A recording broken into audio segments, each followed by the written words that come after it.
안녕하세요. 권시연입니다. 자, 오늘부터 특수교육학 기본 이론 강의가 진행되는데요. 이제 새로운 시작은 항상 사람들에게 설렘도 주지만 불안한 감도 같이 주는 것 같습니다. 이제 처음 임용시험을 준비하시는 선생님들께서는 많이 불안하실 텐데요.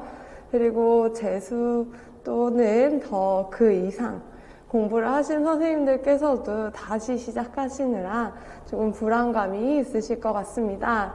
저도 이제 새로운 시작을 하면서 불안할 때마다 이제 저에게 힘이 되어 주었던 글귀가 있어서 선생님들이랑 함께 한번 얘기해보고 싶어서 가지고 왔는데요. 이제 세종대왕님께서 하신 말씀이시고요. 자, 이사철이라는 신하가 이제 소신은 본디부터 사물에 정통하지 못하 이를 그르칠까 두렵습니다 하면서 이제 간직을 받는 것에 대해서 불안감을 표현하자 이제 세종대왕님께서 얘기하신 말씀입니다. 그대의 자질을 아름답다. 그런 자질을 가지고 아무것도 하지 않겠다 해도 내 뭐라 할 수 없지만 그대가 만약 온 마음과 힘을 다해 노력한다면 무슨 일인데 해내지 못하겠는가. 그러니 부디 포기하지 말길. 임용시험을 준비하면서 많이 불안하시겠지만 선생님들께서 가지고 계시는 자질들을 믿고 열심히 노력하시면 반드시 좋은 결과가 이루어질 거라고 믿습니다. 선생님들께서 많이 불안하실 때마다 이 글귀나 아니면 선생님들에게 응원이 되는 글귀들을 꺼내서 드시면서 불안감을 좀 잠재우시면 좋을 것 같고요. 그리고 혹시라도 혼자서 너무 불안하다, 아니면 혼자서 공부하는 게 너무 힘들다 하실 때는 언제든지 저를 찾아오시거나 저에게 메일을 주시면 제가 응원과 함께 조언도 드리도록 하겠습니다. 이제 특수교육학 기본 이론 시작하기 전에 OT를 간단히 하려고 하는데요. 합격 설명회 때 제가 말씀드렸지만 그래도 학교 설명회를 아직 못 보시거나 아니면 이 강의에 대해서 조금 더 알고 진행하고 싶다 하시는 분들이 계실 것 같아서 준비해 왔습니다. 일단 저희 1, 3월 강의의 목표는 충분한 이해를 토대로 전 영역의 이론과 기본기를 다지기, 그리고 두 번째로는 최신 기출 경향을 통한 시험 대비 주요 용어, 이론에 대한 명확한 개념 형성하기, 그리고 세 번째는 매 강의 후 이루어지는 형성평가를 통해 학습 점검, 이렇게 세 가지를 목표로 해서 강의가 진행이 될 거고요. 강의 보시면 계획 자료 활용 방법 소개로 진행을 해보도록 하겠습니다. 일단 저희 강의가 원래는 20개 진행이 되고 10주 동안 진행이 되었습니다. 그리고 개강일은 어제였어요. 그런데 제가 몸이 조금 좋지 않아서 아파가지고 하루가 밀리게 되었습니다. 그래서 선생님들 하루 공짜로 얻으셨죠? 하루 더 잘 쉬셨나요? 자, 푹 쉬고 오셨을 거라고 생각하고 이제 우리 하루 더 쉬었으니까 오늘부터 더 열심히 강의를 진행해 보도록 합시다. 그래서 저희는 수요일, 목요일 10시부터 6시까지 진행이 되고요. 그러면 인강으로는 아마 7시간 정도의 강의가 올라갈 것 같습니다. 그래서 7시간의 강의가 올라가면 인강을 듣는 선생님들께서는 하루에 7시간을 다 들으셔도 되고, 그것이 조금 부담스러우시면 나눠서 들으셔도 되는데, 나눠서 들으시더라도 이 강의가 올라온 그 주에 강의를 끊는다고 생각하셔야 미루지 않고 밀리지 않고 강의 진행이 될 것 같습니다. 그래서 강의 계획 안내에서 주차별 세부 계획은 이렇게 10주 동안 되어 있는데요. 저희가 하루가 밀려서 조금 강의 계획이 변동될 것 같습니다. 그렇지만 제가 최대한 빨리 보강을 잡아서 선생님들이 공부하시는데 차질이 없도록 할 거고요. 그리고 여기 보시면 6시 이후에 형성평가 실시 및 서브노트 점검이 있습니다. 그래서 직강으로 들으시는 선생님들께서는 6시까지 강의를 저와 함께 들으시고 집에 가지 마시고 형성평가를 보셔서 얼마나 오늘 배운 내용을 잘 이해하고 있는지, 오늘 배운 내용들 중에 암기하고 있는 부분들은 무엇인지 확인을 해보시면 좋으시고요. 그리고 서브노트를 만드시는 선생님들 중에 서브노트를 계속 점검을 해주어야 내가 밀리지 않고 잘 할 것 같다. 아니면 서브노트를 만드는데 조금 조언이 필요하다 하시는 분들은 마치고 나서 저에게 서브노트를 보여주시고 저에게 조언을 구하시면 제가 서브노트도 점검해드리도록 하겠습니다. 그리고 이제 수업 상황에 따라서 보강 일정이 잡힐 수도 있고요. 그리고 특수교육학이 워낙 많다 보니까 저희가 6시까지 최대한 끝내드리려고 하지만 조금 밀릴 수도 있다는 점 감안하시고 강의 들으시면 되겠습니다. 그 책은 Letters to Special Education 1 습득이라는 책으로 진행이 되고요. 우리는 구조와 노트도 함께 가지고 오셔야 강의에 잘 참여하실 수 있으실 것입니다. 자, 그래서 저희 강의 자료는 교재랑 구조와 노트 형성편까지가 있는데요. 일단 각각을 보시면요. 교재는 이렇게 Letters to Special Education 1 습득 이렇게 책이 나와 있고요.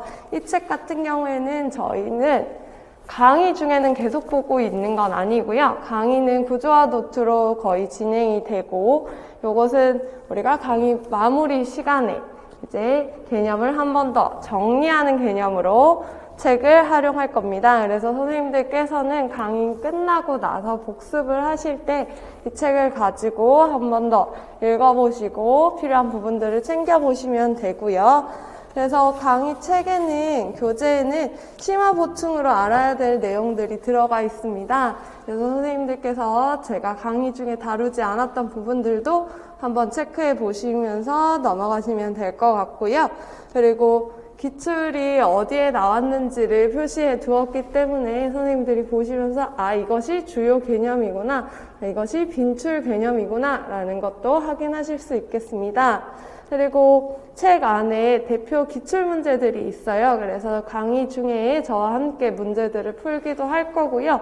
문제를 모두 풀지 않고 몇 개는 과제로 내드릴 겁니다. 그래서 과제로 선생님이 풀어보시고 풀이는 카페에 올려둘 거니까 카페에 올려진 풀이 보시면서 선생님들이 푼 문제와 문제의 정답과 제 풀이를 비교해서 보시면 되겠습니다. 자, 그리고 우리가 자주 사용하게 될, 이제 주로 사용하게 될 것은 구조와 노트인데요. 이제 구조와 노트는 강의 시에 강의 자료로 활용이 되고요. 저는 이런 식으로 구멍을 3개 뚫어서 철을 해놓고 있습니다. 그래서 요거를 활용해서 선생님들이 단권화나 서브노트를 만드셔도 되고요. 아니면 선생님들이 서브노트는 따로 만들 거다라고 생각을 하시더라도 이게 저희의 강의 노트이기 때문에 꼭 가지고 오셔서 강의를 들으실 때 활용하시면 좋을 것 같습니다. 그래서 선생님들 만약에 이걸로 서브노트를 하신다고 하시면 제가 나눠드린 거 그대로 사용하시는 게 아니라 이렇게 저처럼 필기를 좀 더 추가적으로 하셔가지고 선생님만의 노트를 만드셔서 서브노트로 사용을 하시면 될 것 같고요. 그리고 제일 첫 번째 구조와 틀이 있는데 이걸 가지고 복습, 인출을 하시면 되겠습니다. 자, 그리고 마지막으로 저희가 형성편까지가 있는데 형성편까지는 강의를 다 듣고 나서 진행이 되는 것이고요. 그래서 강의 후에 당일 복습, 당일 인출을 통해서 이론을 내면화하는 과정이라고 보시면 되겠습니다. 그래서 선생님들이 형성평가를 푸시면서 오늘 내가 공부한 내용들을 얼마나 이해하고 있는지, 얼마나 암기하고 있는지 확인을 해보시고 이것을 바탕으로 나는 오늘 집에 가서 이 부분은 조금 더 봐야겠구나, 아니면 이 부분은 조금 더 암기해야겠구나, 이런 추가 공부 방향 계획에 활용하시면 되겠습니다. 그래서 오늘은 첫 시간이어서 오늘 배운 개별화 교육 계획과 통합교육만 시험에 나올 건데 다음 시간부터는 그날 배운 것뿐만 아니라 그 전 시간에 배웠던 개념들도 누적 형성평가를 칠 겁니다. 그래서 그것을 통해서 지금까지 배워온 것을 계속해서 이해, 암기 정도, 그리고 공부 방향을 확인하시면 되겠습니다. 자, 강의 활용 방법에 대해서도 안내 드릴 텐데요. 우리가 이제 돈을 내고 강의를 듣는 만큼 강의를 100%, 200% 활용을 해야겠죠. 그래서 강의를 듣는 동안에 노트 필기보다는 설명에 조금 집중해 주셨으면 합니다. 일단 제가 말씀드리는 거나 필기하는 거는 다 책에 있는 내용이고요. 만약에 책에 없는 내용을 얘기한다면 제가 필기 시간을 드릴 거예요. 그때 말고는 노트에 필기를 열심히 하기보다는 제 설명에 좀 더 집중을 해주시면 좋을 것 같고요. 그리고 제가 수업 중간중간 선생님들께 질문을 할 건데 그럴 때마다 질문에 대답을 적극적으로 해주시면 될 것 같습니다. 그리고 강의를 들을 때 이제 하나는 외우고 가자라는 생각으로 강의를 들으셔야 조금 더 집중해서 강의를 들으실 수 있으시겠죠. 자, 그래서 강의를 다 듣고 나면 강의를 듣자마자는 무엇을 해야 되냐? 일단 제일 먼저 형성평가로 이해도를 점검하셔야 합니다. 형성평가를 통해서 이해도를 점검하시고 나서 오늘 배운 내용 부분을 책으로 한 번 더 읽어보시고 그래도 이해가 잘 되지 않는 부분들은 한 번 더 읽어보시면서 궁금한 것이 있으면 이제 체크해 주셨다가 나중에 질문을 하신다거나 아니면 체크해 두시고 다음에 한 번 더 읽어보신다든지 이제 이해도를 점검해 보시면 될 것 같고요. 그리고 우리가 구조와 노트를 가지고 수업은 했지만 필기를 많이 하지 않은 상태이겠죠. 그래서 그 필기를 채우면서 복습을 하시면 되겠습니다. 그리고 이제 다음 강의 때까지도 계속 선생님들이 복습을 하실 건데요. 다음 강의 때까지 배웠던 내용들을 최소 3회독은 하고 오셔야 하는데 처음 복습할 때부터 볼펜을 사용하는 것은 저는 권하지 않습니다. 왜냐하면 저희가 아직 처음 시작하는 단계이기 때문에 어떤 것이 중요하고 어떤 것이 덜 중요한지 아직 판단이 잘 되지 않는 상태예요. 그래서 연필이나 아니면 색깔을 다른 색으로 표현을 해서 필기를 해주시면 좋을 것 같고요. 저 같은 경우에는 이제 기본 이론에서는 하늘색 형광펜, 심화 이론은 노란색, 문제풀이는 보라색 이런 식으로 색을 바꿔서 교재에 표시를 할 예정입니다. 자, 그리고 교재에 수록된 기출문제를 한번 풀어보시면서 선생님들의 이해도를 점검해 보시면 좋을 것 같고요. 1, 3월 강의 같은 경우에는 우리가 아직 기출문제를 분석하기까지는 조금 어려울 수 있어요. 특히 초수생 선생님들은 그러실 수 있기 때문에 기출문제를 풀이하실 때 내가 이 문제를 모두 다 분석한다기보다는 오늘 배운 내용들, 그리고 내가 아는 내용들을 한번 점검해본다 라고 생각을 하시면서 기출문제를 풀어보시면 되겠습니다. 그리고 이제 공부를 하실 때 혼자 하면 아무래도 자꾸 밀리거나 아니면 조금 혼자 합리화를 하는 경우가 많기 때문에 제가 두 가지를 선생님들과 함께 해보려고 가지고 왔습니다. 그래서 카페에 들어가시면 특수교육 공부 인증 게시판이 있고 1:1 원포인트 인출 스터디 게시판이 있습니다. 그래서 처음 보시면 일단 공부 인증 같은 경우에는 공부 인증샷을 올려서 오늘 하루하루 했던 것들을 체크받는 건데요. 그래서 오늘의 계획이 무엇이었는지 적어놓은 종이와 그리고 얼마나 달성했는지를 체크하셔서 그것을 올리시면 제가 계속 확인을 할 거고요. 혹시 공부 시간 인증까지 원하시는 분들은 그것도 같이 올리시면 될 것 같습니다. 그래서 제가 매달 추첨을 통해서 소소하게 응원 선물을 드릴 테니까 많이 참여하시면 좋을 것 같고요.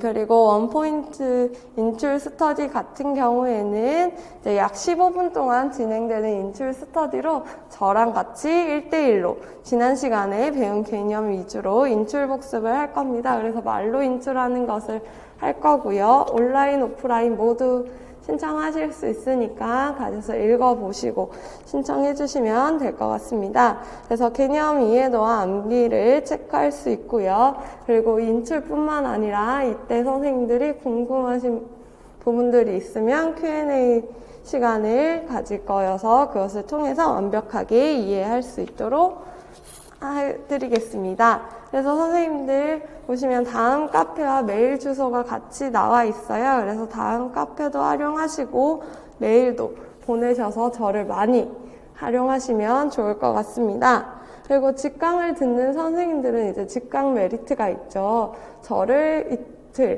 일주일에 이틀은 적어도 보니까 이제 쉬는 시간이나 아니면 수업 시작하기 전에 궁금하신 거 있거나 아니면 상담하고 싶으신 거 있으면 꼭 얘기해 주셔서 저를 많이 활용해 주시면 좋을 것 같고요. 저는 이제 9시 반까지는 여기에 도착을 해서 강의실에 있을 거예요. 그래서 궁금한 게 조금 많으시다 아니면 이해가 잘 안 되는 부분들이 있다 하시면 조금 일찍 오셔서 저에게 질문하시면 되겠습니다. 자, 이렇게 해서 OT를 간단히 끝냈고요. 바로 우리 이제 진도 나가도록 하겠습니다. 네, 오늘 저희가 할 것은 챕터 1 개별화 교육과 통합교육인데요. 이 부분은 우리가 시험에도 자주 나오지만 1차 시험에도 자주 나오지만 교직 논술이나 2차 면접에서도 많이 나오는 단골 주제이니까 선생님들 오늘 개별화 교육, 통합교육 씹어먹는다 생각하시고 강의 들으시면 되겠습니다. 자, 그래서 목차 보시면 정의 및 용어, 개별화 교육, 통합교육, 통합교육을 위한 수업의 실제, 그리고 개별화 교육과 통합교육과 관련된 장애인 등에 대한 특수교육법 이렇게 되어 있는데요. 우리가 제일 먼저 볼 정의 및 용어 같은 경우에는 우리가 이제 앞으로 특수교육을 공부하면서 기본적인 용어들을 알고 간다, 기본적인 개념들을 알고 간다라고 생각을 하시면 되겠습니다. 그래서 정의 및 용어 보시면 특수교육의 정의 및 목적, 그리고 특수교육 배치, 장애에 대한 이해라고 세 가지로 나누어서 우리가 함께 알아볼 거고요.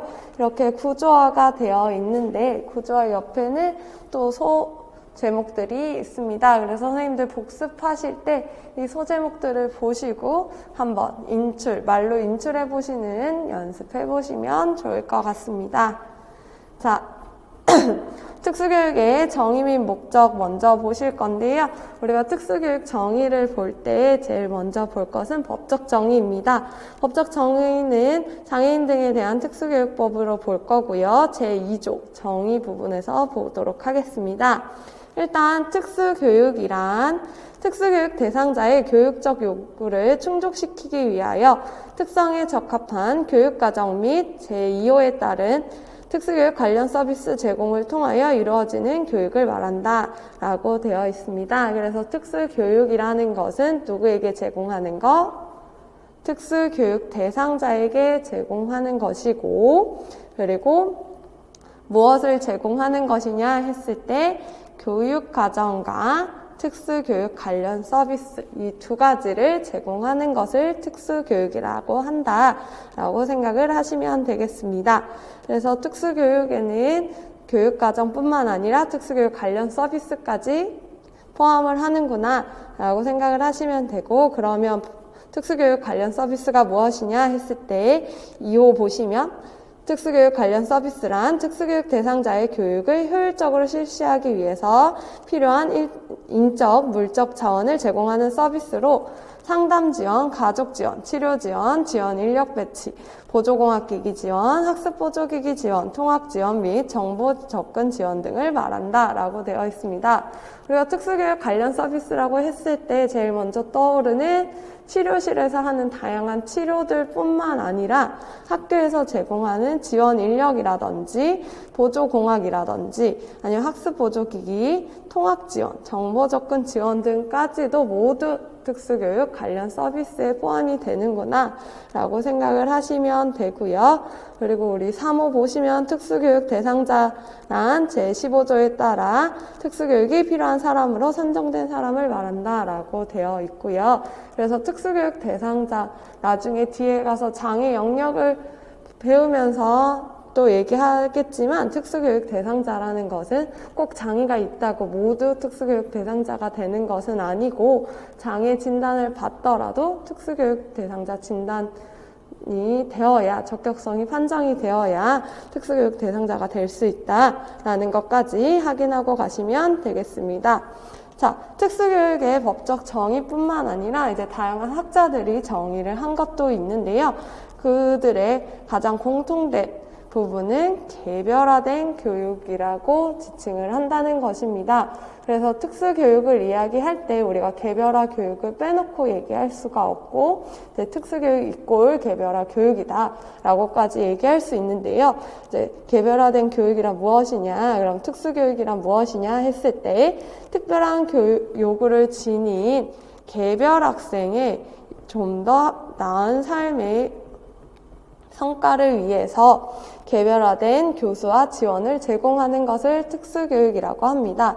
그래서 우리가 특수교육 대상자에게 특수교육을 제공할 때 똑같은 교육을 모두 제공하는 것이 아니라 개별 학생의 장애 특성이라든지 아니면 개별 학생의 장점, 약점, 그리고 선호하는 것들을 다 고려해서 개별화된 교육을 제공해야 한다라고 이해를 하시면 되고요.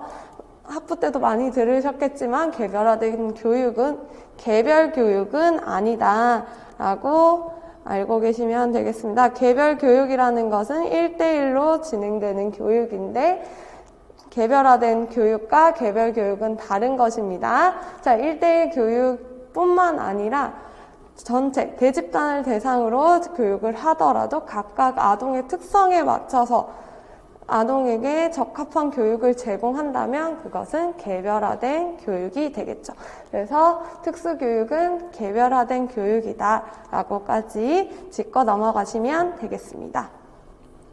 자, 그래서 특수교육의 목적 및 역할 보시면 목적 같은 경우에는 개별 학생의 특별한 요구를 고려해 학생의 가능성을 최대한 신장시켜 학생을 독립생활로 이끌어 궁극적으로 유용하고 행복한 삶을 영위하도록 하는데 특수교육의 목적이 있다라고 되어 있습니다.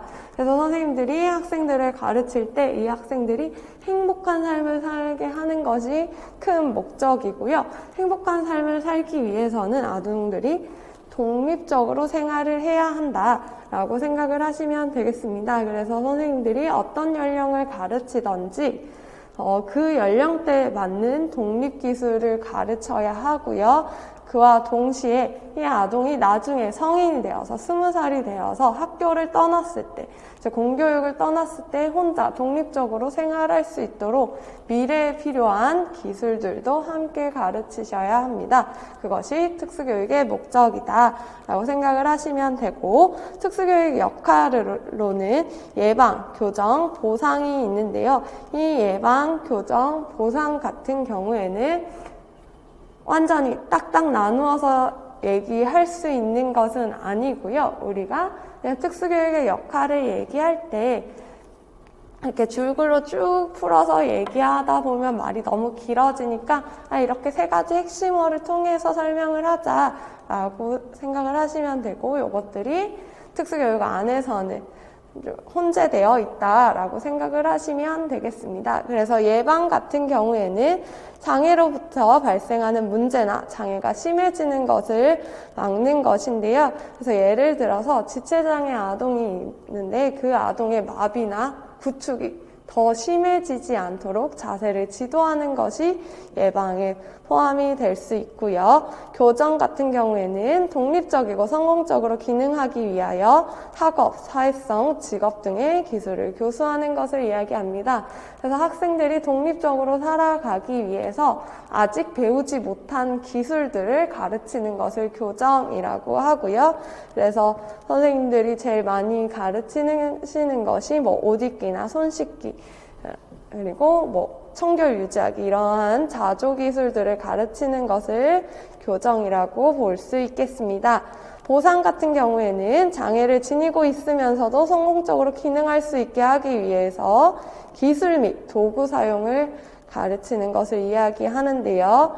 그래서 우리가 아이가 모르고 있는, 아직 배우지 못한 것을 가르치는 것도 있지만 아이가 장애로 인해서 보편적인 방법으로 이 기술을 수행하지 못할 때 도구를 사용하는 방법을 알려준다거나 아니면 다른 보조공학들을 사용하는 방법을 알려주는 것을 보상이라고 생각하시면 되겠습니다. 그래서 걷는 것이 어려운 친구들에게는 워커 사용을 알려준다거나 아니면 말을 하는 것이 어려운 친구들에게는 AAC 보완대체 의사소통을 가르쳐 준다거나 이런 것들이 보상에 들어간다고 보시면 되겠습니다. 그래서 특수교육의 목적과 역할은 이런 것들이 있구나 라고 생각하시면 되고요.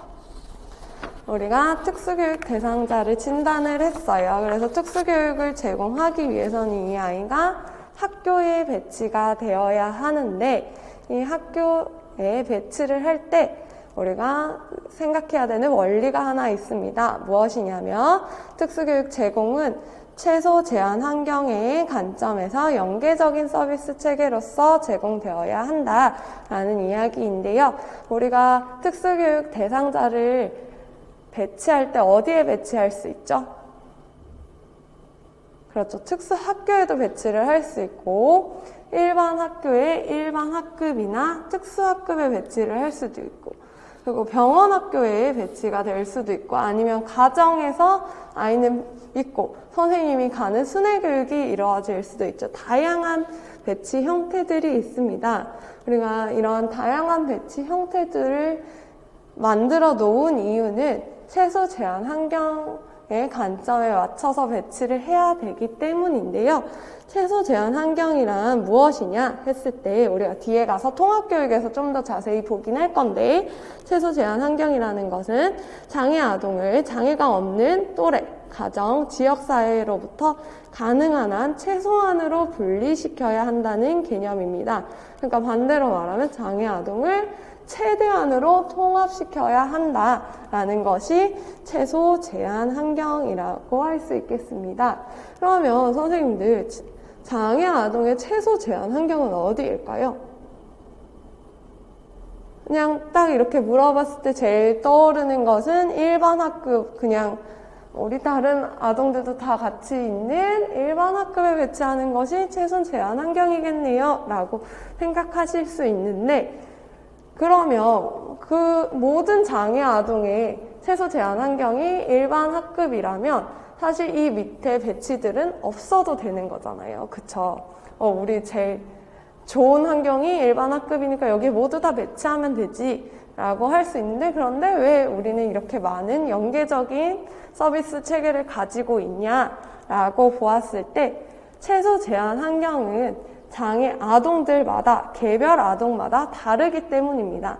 자, 우리가 뒤에 가서 최소 제한 환경의 가정도 보고 하면 좀 더 자세히 알겠지만 일단 여기서 간단히 얘기하자면 최소 제한 환경은 개별 아동마다 다르기 때문에 개별 아동의 최소 제한 환경을 찾아서 그것에 맞춰서 배치를 해주어야 한다.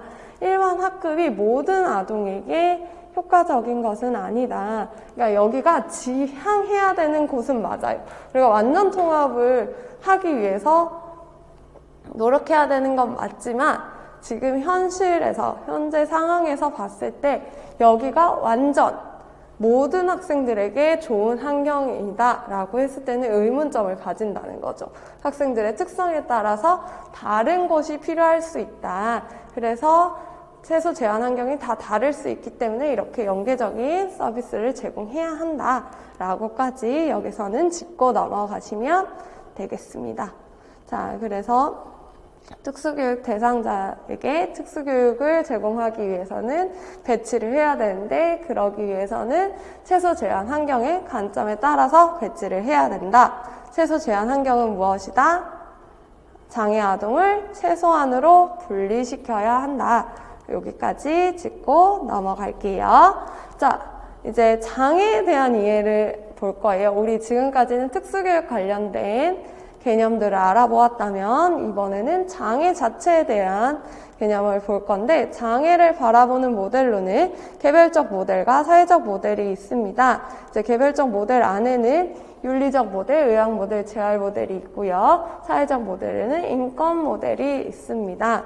그래서 개별적 모델 먼저 보시면 개별적 모델은 말 그대로 개인의 장애에 핵심을 둡니다. 그러니까 장애는 개인의 문제이다. 개인이 해결해야 되는 문제이다. 그래서 장애를 관리되고 장애가 더 나빠지지 않고 장애를 가지고 있음에도 하나의 사회 구성원으로 생활하려면 개인의 보다 나은 적응이 필요하다. 개인이 변화해야 한다라는 것이 개별적 모델이 되겠습니다. 그러면 이와 반대로 사회적 모델 같은 경우에는 장애는 개인에게 기속된 것이 아니라 사회적 환경에 의해서 만들어진 것이다. 사회적 환경에 의해 창조된 조건들의 복합체이다 라고 생각을 하시면 되고요.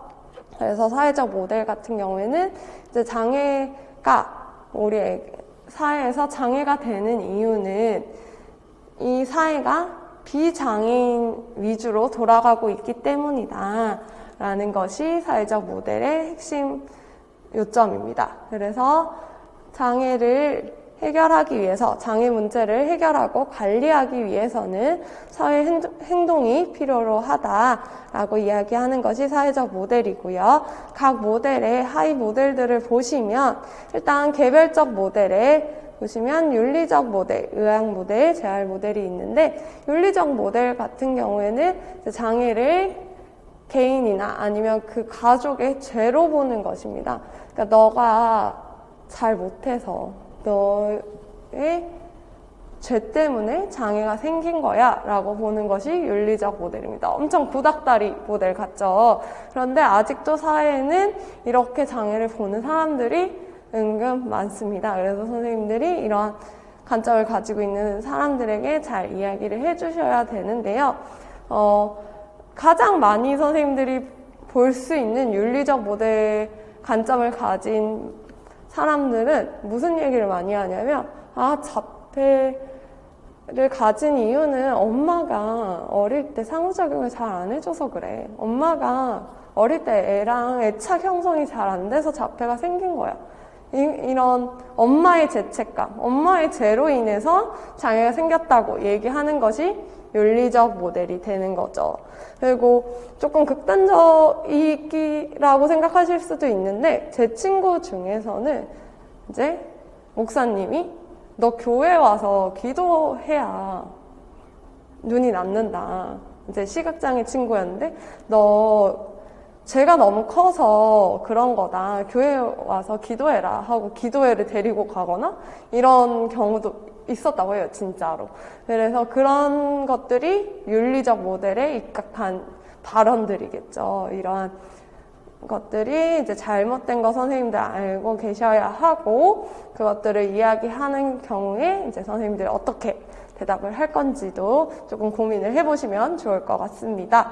자, 의학 모델 같은 경우에는 이제 많은 장애들이 질병과 직간접적으로 관련이 있다고 보는 것이고, 그래서 질병을 치료하기 위해서, 장애를 치료하기 위해서는 의사의 지시를 따라야 한다 하는 것이 의학 모델이 되겠습니다. 재활 모델 같은 경우에는 이제 치료의 주체가 의사에서 재활 전문가로 바뀐 라고 보시면 되는데요. 재활 모델 역시 이제 장애를 단순히 비정상적이고 불완전한 것으로만 본다는 이제 단점이 있겠습니다.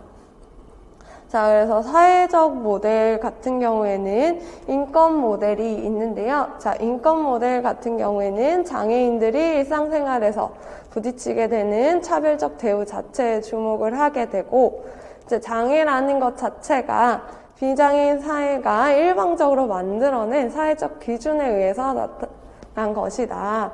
우리가 기준을 다시 바꾼다면 보편적 설계를 하고 장애에 대한 부정적인 인식이 없어진다면 장애도 없어질 것이다 라는 이야기를 하고 있고요. 그래서 사회 경제적인 제약들에 대해서 주목하고 있는 모델이 인권 모델이 되겠습니다. 그래서 여기까지 설명을 들으시면 요즘 장애를 바라보는 관점은 무엇일까요?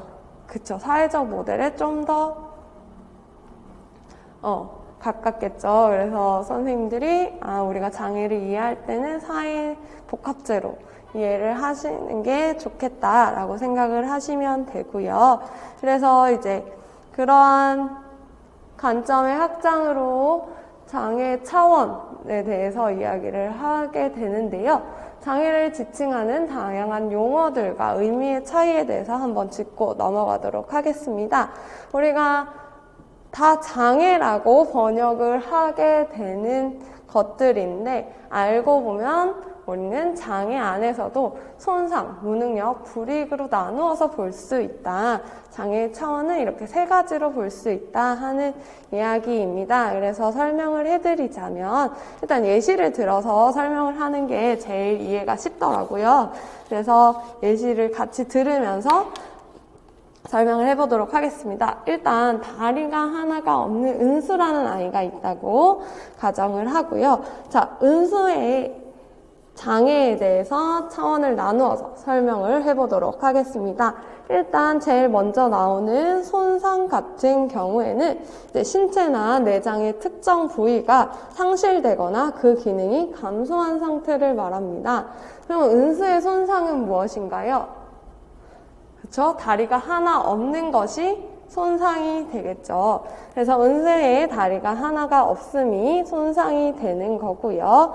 무능력 같은 경우에는 이러한 손상으로 인해서 특정 과제를 수행할 때 보편적인 방법으로 수행하기가 어려운 상태를 이야기합니다. 그러니까 우리가 다리가 하나 없는 것은 손상인데 다리가 하나 없어서 보편적으로 할 수 없는 것들 무엇이 있을까요? 보편적인 방법으로 할 수 없는 것. 다른 사람들이 보편적으로 걷는 것과는 다른 방법으로 걸어야겠죠, 은수는. 그래서 은수가 만약에 전동 휠체어를 탄다고 생각을 합시다. 다리가 하나가 손상이 되어서. 그러면 전동 휠체어를 타는 것은 보편적인 방법으로 걷는 것이 아니기 때문에 무능력에 들어가게 됩니다. 그래서 무능력에 들어가게 되고요. 자, 그래서 은수의 손상은 다리가 하나 없는 것, 은수의 무능력은 전동 휠체어를 타는 것, 여기까지 이해가 되셨을까요? 그렇죠. 그 다음에 이제 불이익에 대해서 얘기를 할 건데, 이제 불이익은 손상이나 무능력으로 인해서 환경과의 상호작용의 문제 또는 불이익을 경험하게 된 상태를 이야기합니다. 그래서 은수 같은 경우에는 전동 휠체어를 타는 무능력이 있었는데, 전동 휠체어를 타고 가고 싶은 곳을 자유롭게 이동할 수 있어요. 그러니까 전동 휠체어를 탔지만 갈 수 없는 곳이 없는 거예요. 이제 버스도 잘 탈 수 있고 지하철도 잘 탈 수 있고 그리고 가고 싶은 곳은 모두 다 갈 수 있어요. 그러니까 휠체어만 탄다는 것뿐이지 그냥 보편적으로 걷는 사람들이 갈 수 있는 곳은 모두 다 갈 수 있어요. 그러면 은수는 불이익이 있는 걸까요? 그렇죠. 불이익이 없다고 볼 수 있겠죠. 그런데 이와 달리 만약에 은수가 전동 휠체어를 타고 있기 때문에 축구 경기에는 너는 참여할 수 없어 라고 거절을 당했어요. 축구 경기는 달리기를 할 수 있는 사람만 할 수 있어 라고 거절을 당하면 은수 같은 경우에는 지금 환경과의 상호작용에서 문제가 생긴 거죠. 불이익이 생긴 거죠. 그래서 불이익이 있다라고 이야기할 수 있는 겁니다. 그러니까 여기서 보시면 사람은 손상을 가지거나 아니면 손상으로 인해 무능력까지는 가질 수 있습니다. 그런데 이 손상과 무능력이 불이익으로 무조건 가는 것은 아니다. 불이익이 있을 수도 있고 없을 수도 있다. 우리는 불이익이 없도록 사회를 만들어 가야 한다라는 것까지 내포할 수 있겠죠. 그래서 우리가 장애를 바라볼 때는 장애 자체에서 손상, 무능력, 불이익으로 나누어서 보고 손상과 무능력이 불이익까지 가지 않도록 지도를 하고 환경을 구성해야 한다까지가 이 장애 차원에서 말하는 이야기가 되겠습니다. 자, 마지막으로 국제기능장애 건강분류 모델, ICF 모델을 볼 건데요. 이건 세계보건기구에서 나온 모델로 우리가 지적장애에서 더 알아볼 거예요. 그래서 지금 제가 보면서 가끔 이건 지적장애에서 알아볼 거예요. 이건 특수교육 공학에서 더 알아볼 거예요 하고 넘어가는 부분들은 선생님들도 다음에 더 자세히 보는구나 하고 넘어가시면 돼요. 왜 그때 다룰 건데 여기서도 보냐 하면 선생님들이 그때 가서 또 보면 너무 생소하실까봐 관련 있는 내용에서 조금씩 맛보기로 보고 넘어간다고 생각을 하시면 되거든요. 그래서 이런 모델이 있구나, 이것은 우리가 지적극장에 가서 더 자세히 알아볼 거구나 까지만 아시면 되고, 자, 그래서 이 모델을 보시면 이제 장애를 설명하기 위한 모델을 만든 건데요. 그래서 건강 상태, 그러니까 이 건강이라는 것이 장애라고 생각을 하시면 되는데, 이제 건강을 세 가지 측면에서 이해하려고 하는 모델입니다. 어떤 세 가지 측면일까요? 신체 기능, 활동, 참여, 이 세 가지 측면에서 건강을 이해하려고 하고 있고요. 그리고 이 밑에 환경과 개인이라는 것은 이제 장애는 개인적 상황 그리고 사회적 상황 맥락에 속하는 환경 요소들이 영향을 준다. 그러니까 장애는 환경과 개인의 영향을 모두 받는다 라고 설명하고 있다까지 이해하시면 되겠습니다. 그래서 ICF 모델은 지적장애에서 다룰 것이고, 그냥 이러한 모델이 있고, 이러한 모델 역시 장애 자체를 개인의 문제로 보는 것이 아니라 환경과 개인의 영향을 모두 받는 것으로 보는구나 라고 얘기하고 있구나 라고까지 이해하시고 넘어가시면 되겠습니다. 그래서 우리 정의 및 용어 부분 보았고요. 자, 개별화 교육으로 바로 넘어갈 건데, 개별화 교육부터는 선생님들 좀 더 집중해서 보셔야겠습니다. 자, 개별화 교육은 처음에는 법적 근거 보실 거고요. 개별화 교육 지원팀 구성 및 개별화 교육 계획 작성, 그리고 개별화 교육 계획 관련 현장 지원 자료 이렇게 적혀 있고요. 구조화 부분에서도 이렇게 나누어서 얘기되고 있습니다. 개별화 교육 계획 관련 현장 지원 자료는 구조화 노트에는 없어요. 요거는 우리가 현장에 나갔을 때 선생님들이 현장에서 개별화 교육 계획을 작성하시는 선생님들을 위한 지원 자료를 교육청에서 국립특수교육원에서 제공하는 자료거든요. 그래서 요것은 책에 있으니까 그냥 참고해서 보시면 되고요. 우리가 주로 볼 것은 법적 근거와 개별화 교육 지원팀 구성, 그리고 개별화 교육계획 구성 요소라고 생각하시면 되겠습니다. 자, 그래서 개별화 교육 법적 근거 보실 건데요. 일단 개별화 교육이 무엇인지부터 보도록 할게요. 자, 제2조 정의에 보시면 개별화 교육이란 각급 학교의 장이 특수교육 대상자 개인의 능력을 개발하기 위하여 장애 유형 및 장애 특성에 적합한 교육 목표, 교육 내용, 교육 방법, 특수교육 관련 서비스 등이 포함된 계획을 수립하여 실시하는 교육을 말한다 라고 되어 있습니다. 이 법에서 우리가 봐야 하는 것은 책임 주체가 누구인가를 봐야 돼요. 개별화 교육의 책임 주체는 누구인가요? 각급 학교의 장이 책임 주체가 되는 거겠죠. 그래서 개별화 교육을 실시하는 데 있어서 책임을 가지는 사람은 각급 학교의 장이다 라고 먼저 하나 알고 계시면 되고요. 그리고 개별화 교육은 특수교육 대상자 개인의 능력을 개발하기 위하여, 그러니까 개개인별로 맞는 교육을 제공해야 한다라고 생각을 하시면 되겠습니다.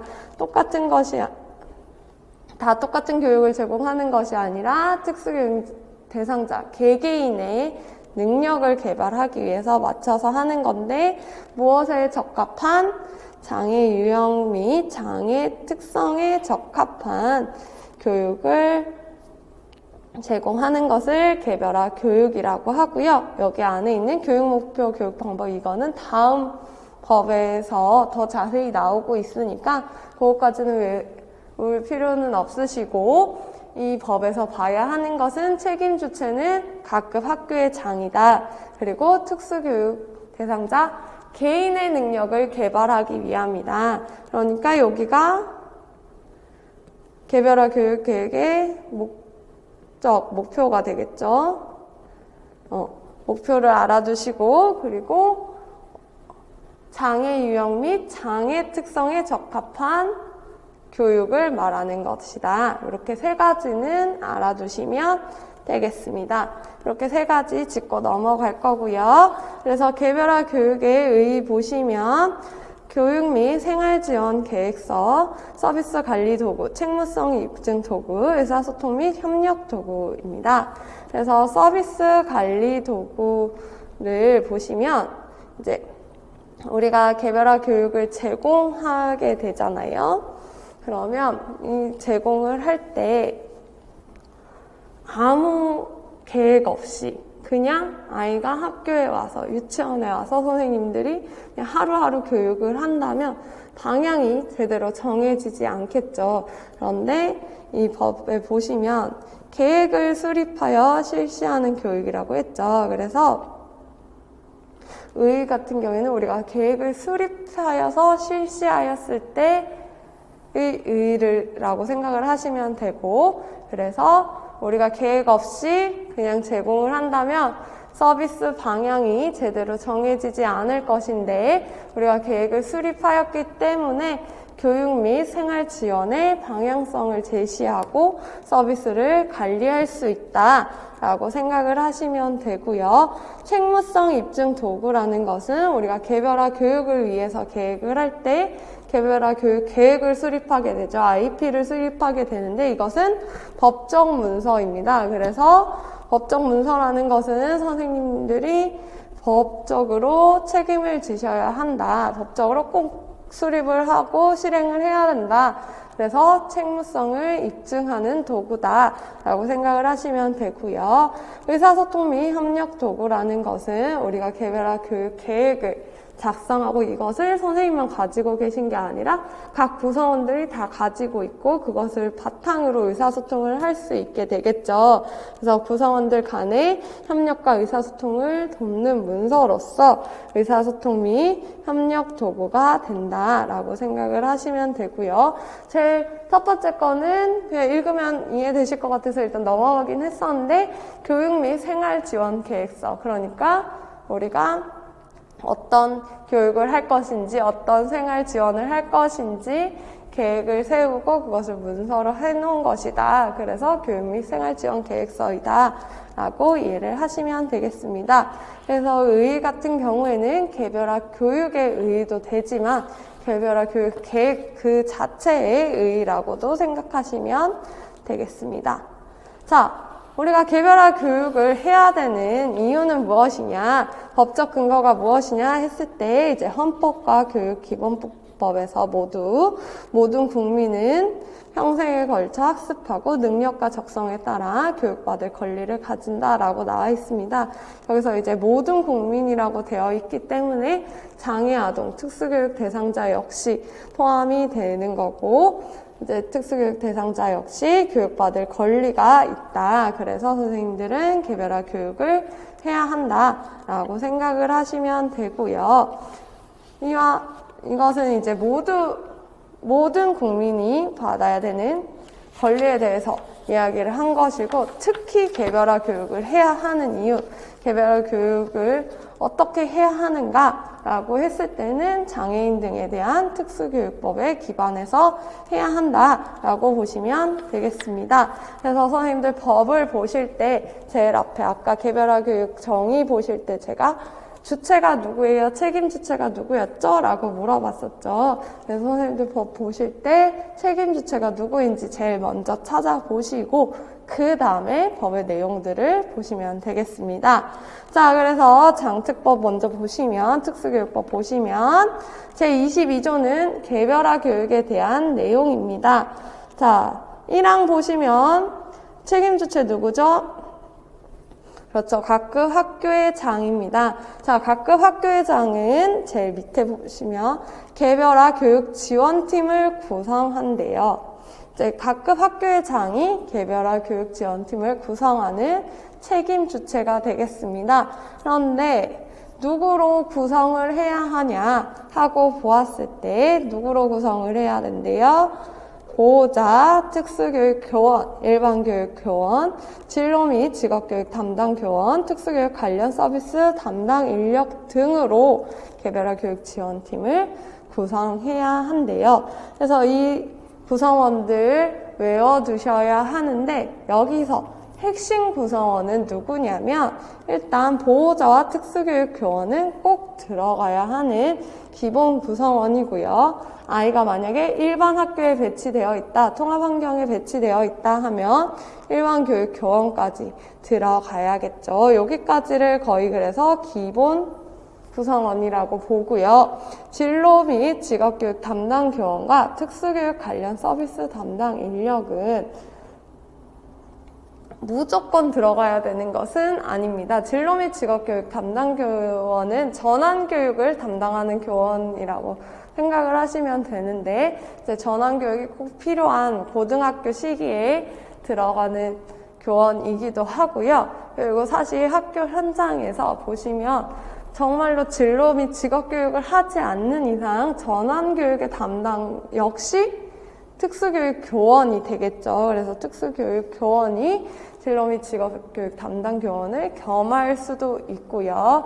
그리고 특수교육 관련 서비스 담당 인력은 들어가는 것을 권고하고 있긴 한데 대부분 보시면 특수교육 관련 서비스 담당 인력들은 치료 선생님들이 많은데 치료실 선생님들이 학교에 와서 개별화 교육 지원팀으로 일을 하기에는 조금 현실적인 어려움이 있습니다. 그래서 특수교육 관련 서비스 담당 인력들은 할 수 있는 한, 그러니까 선생님들이 현장에서 최대한 할 수 있는 한에서만 포함을 시키시면 되겠습니다.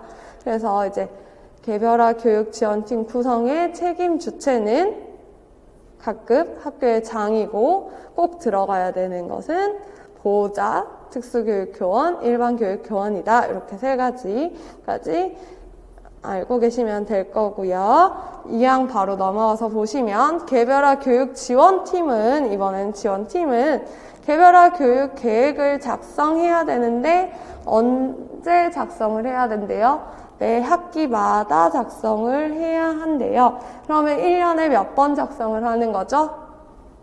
2번. 1학기, 2학기. 매 학기마다 작성을 해야 한다라고 보시면 되고요. 3항 같은 경우에는 이제 특수교육 대상자가 다른 학교로 전학하거나 아니면 상급 학교로 진학할 경우, 그러니까 유치원에서 초등학교로 가거나 초등학교에서 중학교, 중학교에서 고등학교로 갈 경우에는 전출학교, 원래 있던 학교에서는 전입학교에 개별화 교육 계획을 며칠 이내에 보내야 된대요. 14일 이내에 송부하여야 합니다. 그래서 14일 꼭 지켜서 송부를 하셔야 하고요. 여기서 법에서 나와 있는 며칠 이내, 며칠마다, 마다 이런 것들은 꼭 지키셔야 합니다. 그래서 선생님들은 법적 의무를 가지고 있다고 생각을 하시면 되고요. 요것은 일수 같은 것들은 꼭 지켜야 하기 때문에 선생님들이 꼭 외우고 있어야 되는 부분이기도 하겠죠. 자, 4항 보시면 특수교육 교원은 제1항부터 제3항까지의 규정에 따른 업무를 수행하기 위해서 각 업무를 지원하고 조정합니다. 그래서 개별화 교육 지원팀을 구성하고 개별화 교육 계획을 작성하고 송부해야 되는 경우에 송부하고 이러한 업무들을 수행하기 위해서 업무들을 지원하고 조정해야 된다. 그러니까 선생님들이 대부분의 일을 하셔야 한다라고 생각을 하시면 되고, 이제 5항 같은 경우에는 제1항에 따른 개별화 교육 지원팀의 구성, 제2항에 따른 개별화 교육 계획의 수립 실시 등에 관하여 필요한 사항은 교육부령으로 정한다라고 되어 있습니다.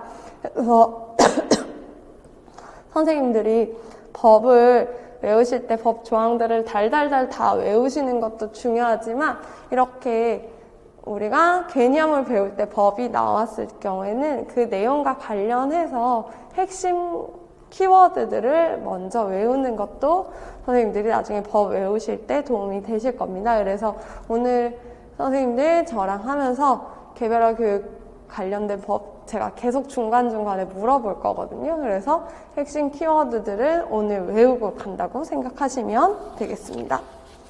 자, 그리고 이제 본령 말고도 시행령이 있는데 시행령에서도 보시면 특수교육 대상자의 학급 배치 등에 대한 설명이 있습니다.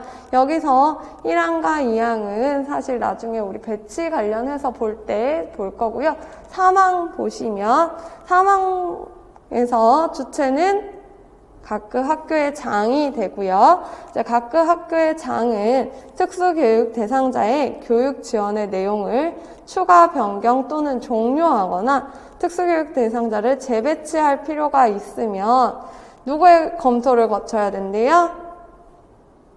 개별화 교육지원팀의 검토를 거쳐서 교육장 및 교육감에게 그 특수교육 대상자의 진단평가 또는 재배치를 요구할 수 있다고 합니다. 그러니까 선생님들이 학교에 특수교육 대상자가 있어요. 근데 이 대상자를 다시 배치를 해야 할 것 같아요.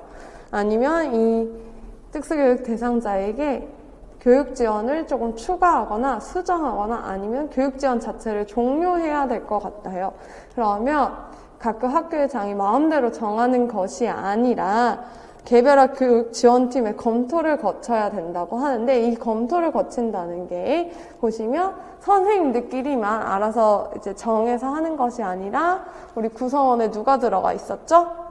보호자, 특수교육 교원, 일반교육 교원이 있었죠. 그래서 이 모든 구성원, 그러니까 보호자도 포함해서 검토를 같이 하고, 그러니까 보호자의 의견도 반영을 한 다음에 교육장 및 교육감에게 진단평가 및 재배치를 요구해야 한다라는 이야기입니다. 그래서 선생님들이 특수교육 대상자를 재배치하고 싶으실 때는 선생님만 결정을 하시는 게 아니라 보호자와 일반교육 교원 그리고 각각 학교의 장도 같이 다 모여서 회의를 해서 검토를 거쳐서 결정을 해야 한다라고 생각을 하시면 되고요.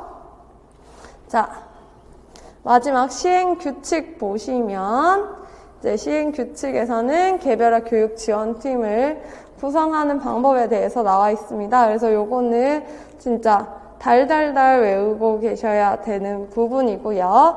1항부터 보실게요. 자, 아까 개별화 교육지원팀 구성의 책임 주체가 누구였을까요? 팀 구성의 주체는 각급 학교의 장이었습니다. 그래서 각급 학교의 장은 매 학년의 시작일로부터 2주 이내에 각각의 특수교육 대상자에 대한 개별화 교육지원팀을 구성하셔야 합니다. 그래서 각급 학교의 장이 책임을 지고 개별화 교육지원팀을 구성하는데 언제까지 구성을 해야 된다고요? 매 학년의 시작일로부터 2주 이내에 구성을 해야 되고 이 구성을 할 때 특수교육 대상자 각각 한 명 한 명마다 모두 팀을 구성해야 한다라고 법에 나와 있습니다. 그러니까 선생님들이 학교에 가셔서 개별화 교육 지원 팀을 구성하실 때 보시면 이제 선생님 반에 4명의 아이가 있으면 팀이 몇 개가 나와야 된다는 얘기죠? 4개가 나와야 된다는 거죠. 중복되는 사람들이 들어갈 수는 있어요. 그렇지만 4명의 아이들에게 한 팀을 만들어주는 것이 아니라 4명의 아이들마다 각각마다 팀을 구성을 해야 하고요. 이 팀 구성은 언제까지? 매 학년의 시작일로부터 2주 이내에 만들어야 한다라고 되어 있고요. 그래서 개별화 교육지원팀을 구성을 했어요. 그러면 개별화 교육지원팀은 우리가 개별화 교육 계획을 작성하기로 했는데 며칠 이내에 작성을 해야 한대요. 매 학기의 시작일로부터 30일 이내에 해야 됩니다. 그래서 1학기 시작일로부터 30일 이내 그리고 2학기 시작일로부터 30일 이내에 작성을 하셔야 합니다. 그래서 요 2가지 꼭 외워두셔야 되고요. 자, 3번째 보시면 개별화 교육 계획에서는 특수교육 대상자의 인적 사항과 특별한 교육 지원이 필요한 영역의 현재 학습 수행 수준, 교육 목표, 교육 내용, 교육 방법, 평가 계획 및 제공할 특수교육 관련 서비스의 내용과 방법 등이 포함되어야 한다라고 합니다. 그래서 선생님들이 매 학기의 시작일로부터 30일 이내에 개별화 교육 계획을 작성해야 되는데 이 작성할 때 들어가야 하는 내용으로는 인적사항 꼭 들어가야 되고요. 그리고 현재 학습 수행 수준, 교육 목표, 교육 방법, 교육 내용, 제가 꼬였죠? 다시 해볼게요. 죄송해요. 자, 개별화 교육 지원 팀을 구성하는 것은 자, 각급 학교의 장이 책임을 지고 구성을 해야 되는데 언제 구성을 해야 되죠? 매 학년의 시작일로부터 2주 이내에 구성을 해야 하고요. 자, 구성된 개별화 교육 지원 팀은 개별화 교육 계획 IP를 작성해야 되는데 IP 작성은 며칠 이내 매 학기의 시작일로부터 30일 이내에 작성을 해야 됩니다. 이 작성하는 IP에 들어가야 되는 건 일단 인적사항이 들어가야 되고요. 두 번째로 현재 학습 수행 수준이 들어가야 되고요. 교육 목표, 교육 방법, 교육 내용, 평가 계획, 그리고 제공할 특수교육 관련 서비스의 내용과 방법이 들어가야 된다. 그래서 7가지 구성 요소가 모두 들어가야 됩니다. 이것은 빼먹으시면 안 되는 구성 요소들이고요. 여기서 선생님들이 또 보아야 되는 부분은 특별한 교육 지원이 필요한 영역이라는 부분입니다. 그러니까 모든 영역, 선생님들이 학교 가셔서 가르치는 영역들이 엄청 많으시죠. 이제 국어, 수학, 영어, 체육 뭐 여러 가지 과목들이 있는데 그것들을 모두 작성을 해야 되는 것이 아니라 특별한 교육 지원이 필요한 영역. 그러니까 아이가 체육에서만 도움이 필요하다면 체육 부분에서만, 아니면 국어 부분에서 도움이 필요하다면 국어 부분만, 아니면 학업 능력은 괜찮은데 자조기술에서 도움이 필요하다. 그러면 자조기술 영역에서만 이제 그러한 특별한 교육 지원이 필요한 영역들을 골라서 그 영역에서 현재 학습 수행 수준, 교육 목표, 교육 내용, 교육 방법, 평가 계획, 그리고 제공할 특수교육 관련 서비스의 내용과 방법을 포함해야 한다라고 보시면 되겠습니다. 그래서 개별화 교육 계획 IP에는 7가지 구성 요소가 꼭 들어가야 한다. 그리고 이 7가지 구성 요소가 무엇인지 외워두셔야 되고요. 이제 사항 보시면 마지막에 또 주체가 각급 학교의 장이네요. 각급 학교의 장은 매 학기마다 개별화 교육 계획에 따른 각각의 특수교육 대상자의 학업 성취도 평가를 실시하고 그 결과를 특수교육 대상자 또는 그 보호자에게 통보하여야 한다. 그러니까 선생님들이 개별화 교육 계획을 작성하고 실행하는 데서 끝나는 것이 아니라 그거와 관련된 평가를 선생님들이 실시하셔야 되고 그 평가 내용을, 결과를 보호자에게 통보를 하셔야 합니다. 그리고 만약에 특수교육 대상자가 이 평가 결과를 이해할 수 있는 나이이다, 이해할 수 있는 수준이다 했을 때는 특수교육 대상자에게도 같이 통보하셔야 합니다. 그래서 우리가 법적 근거를 본 법이랑 시행령이랑 시행규칙까지 알아보았는데요. 여기까지 제가 쉬는 시간 끝나고 한 번 더 물어보는 걸로 시작하도록 하겠습니다.